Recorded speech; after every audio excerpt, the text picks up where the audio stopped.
Amados irmãos, a paz do Senhor Salvador Jesus Cristo, na noite desta segunda-feira, dia 29/6,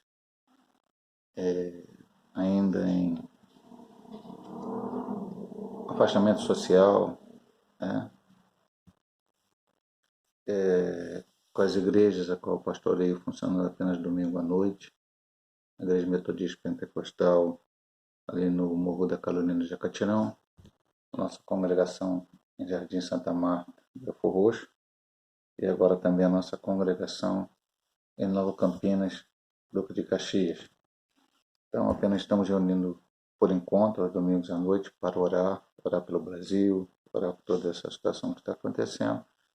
Brevemente, assim que o Senhor achamos que, se o Senhor permitir, assim achamos que deve ser, vamos retomar outros trabalhos também semanais aos poucos, a Escola Bíblica Dominical, enfim, retomar para a glória de Deus. Mas como estamos em afastamento, confinamento social ainda, pastor, mas já liberou tudo aí. Muita coisa já foi liberada, muita coisa já está acontecendo, mas a igreja tem que se adaptar aos poucos para que essa nova realidade. E nós, por enquanto, e algumas igrejas também, preferem ainda não estar funcionando totalmente.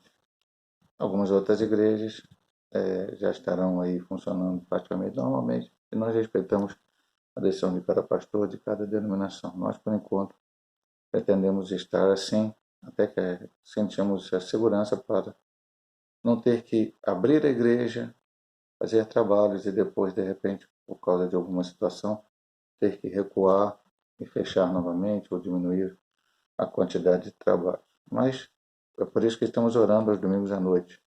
E a nossa esperança é que realmente se reabra para Deus. Mas enquanto estamos nessa situação, continuarei aqui trazendo palavras para os irmãos em vídeo, uma rápida reflexão para que abençoe a sua vida. E Deus tocou no meu coração nesta noite falar aqui no texto em 2 Reis, capítulo 4, do verso 38 ao 41, a morte que havia na panela retirada. Voltando Eliseu a Gilgal, havia fome naquela terra, e os filhos dos profetas estavam sentados na sua presença. E disse ao seu moço: põe a panela grande ao lume e faz um caldo de ervas para os filhos dos profetas. Então saiu a campo a apanhar ervas e achou uma parra brava, colheu dela a sua capa cheia de coloquíntidas, veio e as cortou na panela do caldo, porque as não conheciam. Assim tiraram de comer para os homens, e sucedeu que, comendo eles daquele caldo, clamaram e disseram: homem de Deus, há morte na panela. Não puderam comer. Porém ele disse: trazei, pois, farinha, e deitou-a na panela, e disse: tirai de comer para o povo. Então não havia mal nenhum na panela. Lógico, aqui é um texto de uma situação literal. Vou falar bem rápido a parte literal. Uma reunião dos filhos do profeta, ali, principalmente no livro de Reis, fala muito dessa questão. Os filhos dos profetas haviam homens de Deus, usados por Deus, e ali também seus filhos, enfim, se reuniam, e ali estava sempre o principal, Elias, Eliseu. Muitas situações envolvendo esses dois profetas também fala dos filhos dos profetas, e eles estavam reunidos em algum momento. Havia fome na terra, resolveram fazer uma comida lá, botaram uma panela no fogo, fazer um caldo, e foram buscar ervas. Uma pessoa desavisada pegou erva que era venenosa e trouxe, cortou, colocou na panela junto com ervas boas, enfim. Havia coisa boa na panela para comer e a coisa ruim que estragou a coisa boa. E aí, quando eles foram comer, viram que aquela comida não poderia ser comida, senão eles morreriam. E aí falam para o profeta Eliseu, ele coloca farinha e transforma aquilo numa coisa boa. Pastor, tem explicação por que farinha transformou? Não. Apenas um milagre de Deus. Eu vou parafrasear, vou falar o que eu acho. Se ele colocasse fubá ia ficar bom, se ele colocasse feijão, ia ficar bom, né? O que ele colocasse ali, porque o problema não foi o que colocou, o que mudou, foi a fé, em acreditar e confiar no Senhor. Aquilo foi apenas, no caso ali da farinha, uma, um, alguma coisa, um sinal para eles. Mas, pastor, bom, essa é a parte literal. Mas agora, meu irmão, eu quero trazer isso para um lado espiritual. Já preguei algumas vezes na igreja, não muitas sobre esse texto, mas preguei algumas vezes. Quero trazer para uma parte espiritual. Fazer aqui não sei se bem uma metáfora, né? Como Jesus pegava fatos reais e falava em parábolas, né? Muitas vezes. Olha, um certo homem tinha uma ovelha, e um certo homem tinha isso, um certo homem tinha aquilo. E aí ia contando aquelas coisas. Então, vamos falar aqui trazer isso para um lado espiritual. Havia fome na terra. E hoje eu digo para você que continua havendo fome. Sempre, aliás, na verdade, sempre houve uma fome. Uma fome das coisas espirituais. O homem, mesmo aquele homem que nega que Deus existe, mas lá no fundo do seu coração, ele pode negar totalmente, ele pode morrer negando isso, mas a realidade é, lá no fundo, ele sabe que existe um ser superior, ele apenas quer negar por algum motivo. Nós vimos aí, eu não vou colocar isto aqui como a Bíblia Sagrada ou que parar, mas alguns irmãos devem ter visto Deus não está morto um, Deus não está morto dois, e tal, alguns filmes aí, onde havia ali pessoas que criam e apenas queriam mostrar a sua fé, falar da sua fé, da sua crença, e alguém, principalmente ali, acho que o primeiro, se eu não me engano, era um ambiente universitário em que alguém queria negar a existência de Deus, mas que no final ele tinha, um certo professor, ele tinha uma certa problema de algumas situações que aconteceram, a mãe morreu, se não me engano, mas ele acaba lá no final até morrendo, mas tendo a oportunidade ainda do pastor pregar para ele, ele aceitar Jesus. Não estou trazendo isso aqui para a palavra, isso é um filme, tem livros, tem outras histórias, mas apenas para entender. A pessoa nega, nega, nega, no final ele entende lá dentro que tem Deus. Então sempre é uma fome. O grande problema é onde se busca saciar essa fome. Em que lugar se busca saciar essa fome? Em que fonte vai buscar para que essa fome passe? O diabo, que ele é astuto, ele sempre colocou situações difíceis. Eu vou colocar até uma palavra talvez um pouco forte, lá no tempo de Jesus, não havia ainda o cristianismo, né? Jesus veio e morreu na cruz, e depois seus discípulos, a igreja primitiva, começou a pregar a palavra, pela primeira vez chamado cristão, e nós temos hoje uma religião chamada cristianismo. Nós, nós seguimos o cristianismo dentro das suas denominações, né? Cada um uma denominação, mas o principal nós estamos seguindo a Jesus e a sua palavra. A interpretação é diferente, mas eu não vou entrar nem nessa parte hoje. Mas começaram outros ramos por aí, outros ensinamentos. Então, o diabo foi colocando lá no tempo de Cristo, entre os judeus tinha fariseu, saduceu, zelote, essênio, não sei o que lá, tinha um monte de seitas diferentes para interpretar a mesma palavra chamada Antigo Testamento. E algumas delas entravam até em certas partes heréticas, como os saduceus negavam anjo, negavam ressurreição, e estava claro no Antigo Testamento que essas coisas existiam. Então, sempre foi. Quando entrou o cristianismo, no início tudo bem, mas ao final da morte do apóstolo, último apóstolo chamado São João,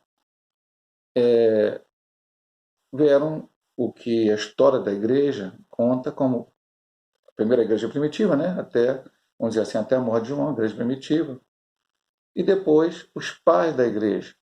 Foram aqueles homens que conviveram com os apóstolos. Conviveram com João, conviveram com Pedro, mas não tinham diretamente convivido com Cristo. Então, eles aprenderam os ensinamentos desses homens.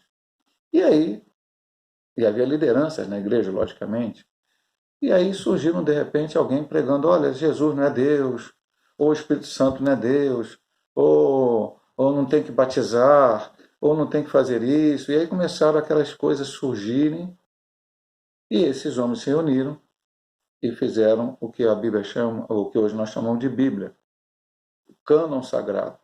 Cânon vem da palavra lá, se eu não me engano, grego, cana, media. Hoje a gente mede por metro, né? Tantos metros, tal centímetro e tal. Ele tinha cana. Tanto, até a própria Bíblia fala lá, Ezequiel fala do templo, tantas canas para lá, tanta cana para cá, quadrada, assim, assim, assim. Então, a cana, uma cana, duas canas, três canas, então media. Então, o que é o cano sagrado? Essa cana tinha o início e o fim. Então, o cano sagrado é o início e o fim. O que a igreja, os pais da igreja aceitavam? Toda a revelação do Antigo Testamento, como os judeus aceitavam, e mais os quatro evangelhos. Aí o pastor falou, quatro evangelhos, pastor, só teve quatro. Não, teve outros evangelhos, meu amado irmão. Hoje aí aparece na televisão, às vezes, em outros lugares, internet, Evangelho segundo Maria Madalena, Evangelho segundo Judas Iscariote, Evangelho segundo não sei quem. Isso tudo foi rejeitado para aqueles homens. Mateus, Marcos, Lucas e João foram colocados como sagrados, entendidos, através de oração, de busca a Deus, de revelação do Espírito Santo, foram colocados como os livros inspirados por Deus. Atos Apóstolos também houve outros relatos. Lucas, que escreveu o livro de Lucas, e escreveu Atos Apóstolos, fala, tem muita gente também aí que já escreveu. E ele escreve. Ele escreve, inclusive, os dois, tanto o Evangelho de São Lucas como Atos, para Teófilo, como está escrito lá no início dos dois livros. E houve muitas cartas. Inclusive, Paulo cita na carta aos Colossenses uma carta que ele escreveu aos Laodicenses e pede para ser lida em Colossos, como a carta de Colossos e Laodicenses, essa carta de Paulo se perdeu. Mas se a gente vai estudar a história da igreja, vai estudar alguma coisa antiga, vai ver que teve muita carta. Mas essas cartas não foram consideradas inspiradas. E por último, teve também uma revelação, um Apocalipse, que é o de João, mas houve muitos outros Apocalipses, como hoje, quando aparece aí na internet e tal, outras coisas, outras revelações, que não é aquela. Então, decidiram ali e aquilo ficou. Mas, pastor, por que o senhor está falando isso tudo? Porque o diabo sempre tentou lançar as heresias. E o que tem isso a ver com o texto, pastor? Vamos lá. Havia fome, o pessoal tem fome. Então vamos comer? Vamos comer. Vamos comer de quê? Então vamos procurar aqui. Botar o caldo para fazer, a comida para preparar. E agora vamos procurar. Quem procura na palavra de Deus, no cânon sagrado, na Bíblia Sagrada, orando, pastor, somente ler a Bíblia resolve a lógica memória? Sim, veja bem. Jamais eu vou dizer que alguém precisa interpretar a Bíblia para você. Senão, se alguém não interpretar, aí você não vai entender a Bíblia. Aí eu vou começar a dizer que eu, por exemplo, pastor, tenho autoridade de interpretar a Bíblia e te ensinar a Bíblia, senão você não consegue, e aí eu vou virar uma heresia. Não. Nós, pastores, de todas as denominações, pregam, temos o nosso sistema doutrinário, aquele que cremos, às vezes difere de uma denominação para outra, mas isso não é problema, porque as denominações sérias, verdadeiras, elas têm algumas coisas em comum que as unem. E a principal é que a salvação é apenas por Cristo. A salvação não é por você pertencer a um grupo. Só esse grupo está certo, todos os outros estão errados. É um sinal de heresia. Os fariseus diziam que só eles eram certos, os saduceus diziam que só eles eram certos, os zelotes só eram eles certos, o outro lá era certo, estava todo mundo errado. No tempo de Paulo, lá em Corinto, ele escreve. O pessoal chegou lá e começou a ter uma disputa. Um dizia eu sou de Pedro, outro dizia eu sou de Paulo, outro dizia eu sou de Apolo, e outro dizia eu sou de Cristo. Aí, teoricamente, a gente vai dizer assim, o que diz que é de Cristo está certo. Não, porque um escolheu outro. Porque Paulo começou a igreja, mas Pedro também pregou lá em Corinto, Apolo foi obreiro da igreja. Todo mundo estava errado. Todos nós somos de Cristo. Se estamos debaixo da mesma regra de fé e prática, que é a palavra de Deus. Ah, mas pastor, para eu interpretar a Bíblia eu preciso de um livro diferente. Ah, esse livro vai me mostrar. A Bíblia é a palavra de Deus, mas também tem um livro aqui revelado a um profeta X, Y, Z, e esse livro vai me orientar. Não, isso não é verdade. Ah, eu preciso de uma outra escritura, eu preciso de uma... Não, não, não, não. É a palavra de Deus. Quem inspirou esses cerca de 40 escritores durante 1.600 anos a escrever esse livro da Bíblia? Pessoas com profissões diversas, vivendo em momentos sociais, culturais diversos, pessoas que, inclusive em condições diferentes, enfim, tudo que você possa pensar. Alguns viveram na mesma época, mas outros não, com distâncias grandes, 1.600 anos do primeiro ao último. O que fez isso, esse livro ser coerente? Somente uma coisa que eu posso te dizer, a inspiração do Espírito Santo. Uma vez eu já dei um exemplo na igreja, eu acho que eu li isso e voltei, francamente não é uma coisa da minha mente, né? Você pode só pegar vários grandes autores brasileiros que viveram em época de você pudesse. Olha, Monteiro Lobato escreve um capítulo para um livro. E passa muito tempo depois, você pede para o Olavo Bilac escrever outro, pede para um outro recente agora, mais recente escrever outro. Enfim, pessoas escreveram em época diferente. Não precisa nem botar 1.600 anos, não. Botar 100 anos de diferença entre um e outro, sem que um pudesse ler o do outro. Junta aquilo tudo, não vai dar em nada. Vai ter uma coisa totalmente estranha. Alguém vai chegar lá e vai dizer, não, olha aqui, ó, esse é o ponto que o Monteiro Lobato escreveu, está perto do Bilac, está perto do fulano. Mas serão apenas interpretações. A Bíblia não. Eu já falei aqui em pregações, Isaías profetizou de Ciro, que viveu 300 anos. Somente o Espírito Santo pode fazer. O profeta velho, que profetizou no tempo de Jeroboão, falou de Josias, o nome de Josias que ia nascer, só o Espírito Santo. Mas não é só essa questão de nomes, a interligação, o plano de Deus, está tudo mostrado na Bíblia. Quem inspirou isso? Foi o Espírito Santo. E tem que inspirar você a entender a Bíblia. E eu vou falar uma coisa que talvez soe mal ouvido alguma. Vamos entender a Bíblia completamente? Não, nós temos uma pequenez, a gente tem uma dificuldade. A gente vai ler, vai entender. O principal, por que a Bíblia foi escrita? Para provar que Deus existe? Não, Deus não precisa provar que Deus existe. Mas o que está escrito na Bíblia aqui, como diz João no capítulo 20, já falamos sobre isso aqui, os sinais e os milagres que estão escritos aqui são suficientes para nós entendermos que Jesus Cristo é o Filho de Deus, é o Salvador. Não precisamos buscar fora, em outras fontes. Hoje as pessoas estão buscando aí na internet, estão buscando em filosofias, outros estão buscando em psicologia. Ah, pastor, o senhor está falando contra a filosofia, contra a psicologia? Não, meu irmão, não estou falando contra nada. Eu vou até ler um texto para você que ontem eu preguei lá na parte da oração da igreja de Caxias. Eu que dei a palavra ontem para os irmãos à noite. Tem sido eu na igreja, na sede, ou o pastor Paulo César. E aí eu li sobre o 1 Tessalonicenses, capítulo 5. Na verdade, eu até queria falar mais lá na hora sobre orar sem cessar, mas falei até pouco. Mas, veja bem, tem um texto aqui que é bem forte, olha só.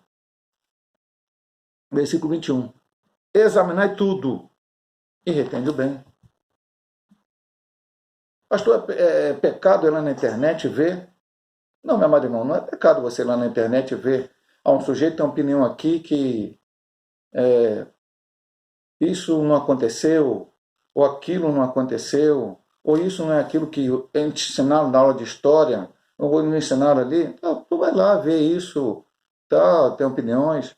Eu vou até dar um testemunho para o irmão.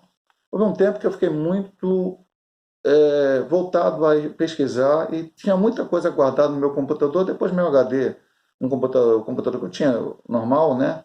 Hoje eu trabalho com notebook, mas não tenho mais computador mesmo, desktop, como é antigo, né, que chamava. E ali eu perdi os meus HDs, aquilo foi tudo perdido. Mas o que eu pesquisava? Mensagem subliminar.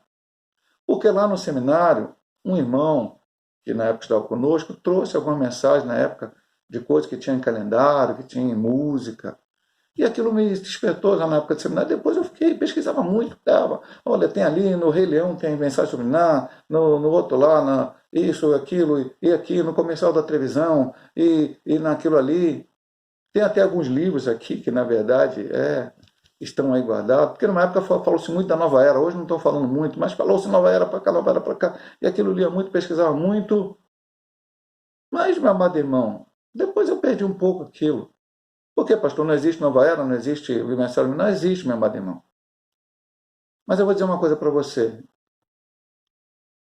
Se você focar em pregar a palavra de Deus e ensinar a palavra de Deus, e as pessoas ficarem bem alicerçadas na palavra de Deus, pode acontecer até, veja bem, eu até fugi um pouco do texto, talvez eu demore até um pouco mais, mas veja.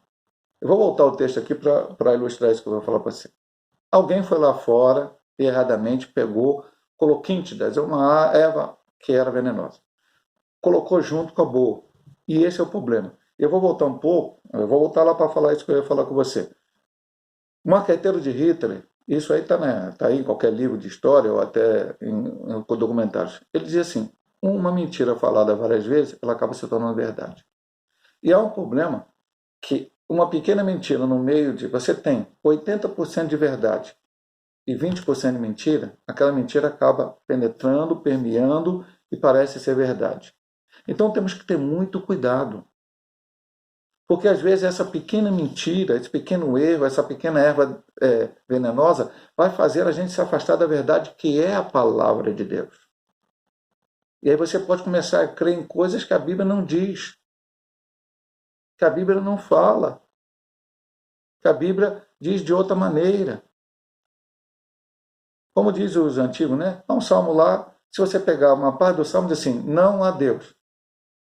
Aí alguém pega aquilo lá e começa a pregar. A Bíblia prega, pastor, a Bíblia fala do ateísmo, que podemos ser ateus. Não, meu amado irmão, lê o texto completo.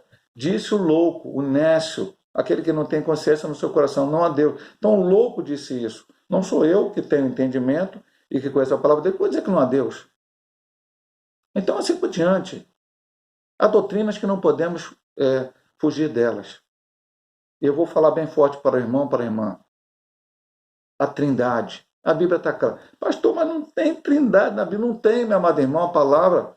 Mas a ação do Pai, do Filho e do Espírito Santo está marcada na Bíblia. Não somos três deuses. Nós não somos triteístas. Nós somos alguém que acredita numa trindade. Um único Deus em três pessoas diferentes. Mas estão pegando por aí que não.